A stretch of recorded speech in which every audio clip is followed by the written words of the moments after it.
fast forward, finished, year 11, year 12, loved my time, loved high school. I loved it. It was amazing. To be in high school in Australia, for me, there were many opportunities. I was able to do my VCE, choose subjects which allowed me to follow the humanities or the sciences, so I loved it.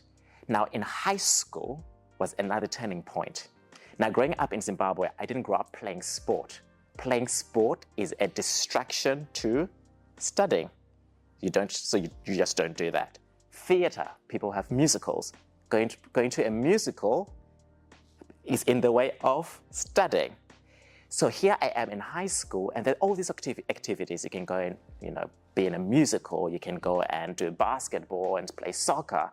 And I'm like, no, I've got my clear path in Australia to study.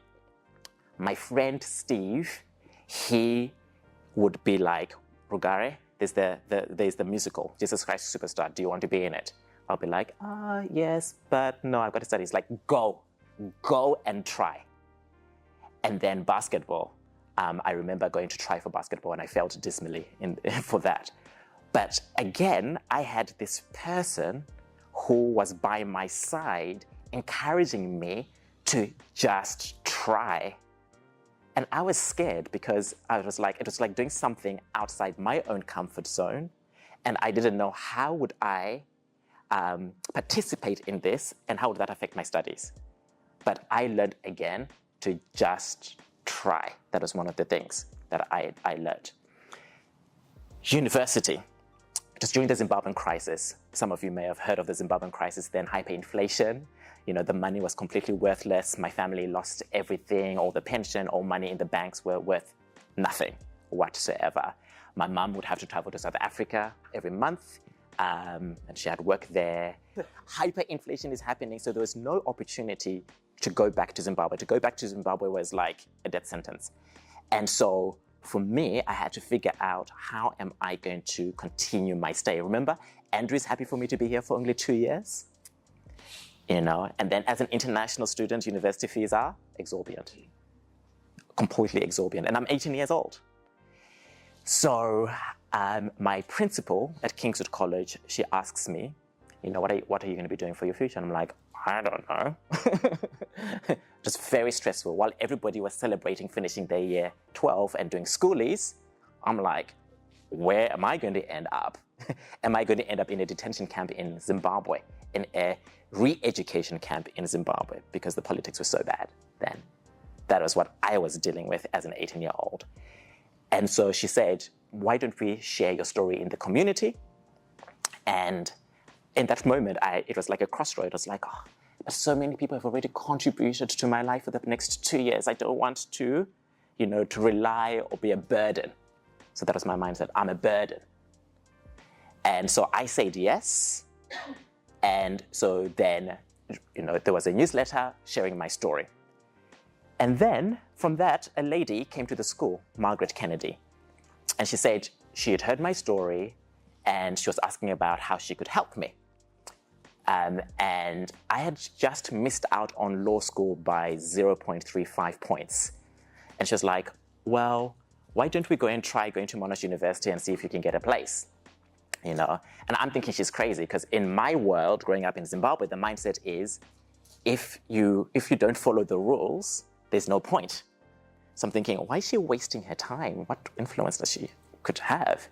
So she, being a stay-home mom, drove me to Monash University, explained my life situation, and Monash were like, yep, he's missed out on 0.35 points. Then they were like, oh, actually, we haven't had enough international student supply. We'll give him a place. So I got a place to do law at Monash University, but then there was the next hurdle, fees. How in the... I was going to swear. That may happen from time to time, apologies.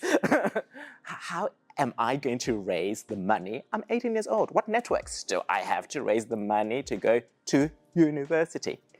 Again, Margaret Kennedy, she brought people together and Australians, everyday Australians contributed money. I wasn't a tax deductible entity. I'm just a human being. And people contributed money for me to be able to go to university. So in my first year, we had this dinner. They raised $14,000. My university fees at Monash was around $14,000. So for my first year, that got covered. And it was mind-blowing because, people were investing in me just because I was a human being. And that was very, very overwhelming for me. So again, somebody was championing me. Somebody was a voice for me when I had no voice. Somebody used their power, their privilege, their networks when I didn't have my own. Get into Monash University. Law school was hard. Loved my arts degree more than I loved my law degree. Failed a few subjects, terrified that I would get opportunity because I failed, And then I was in my criminal law class, and it was a lot of work getting to university. And while I was at university, I'm of course working many hours as I can to contribute for my accommodation and for my textbooks at the same time.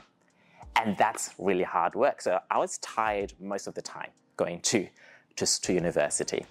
So then I asked, because in Zimbabwean culture, it's very common to make an announcement in front of the school and in the class. So I make this announcement in front of the whole class. I live in Box Hill. If anybody lives in Box Hill, are they able to give me a lift to university? Not knowing people don't say things like that. But for me, I'm just being myself. And somebody behind me says, yeah, I live in Box Hill. We can swap numbers and I can drive you to school. So for the next 2 years, Nick picks me up from home and drives me to school. And in my first year of university, by the way, I want to go to law school because I think being a lawyer is going to open doors for me, like around the world. It's being a lawyer is what I saw people in Zimbabwe who had power. Being a lawyer meant power to stand up to the government, power to protect myself. That's what being a lawyer meant to me.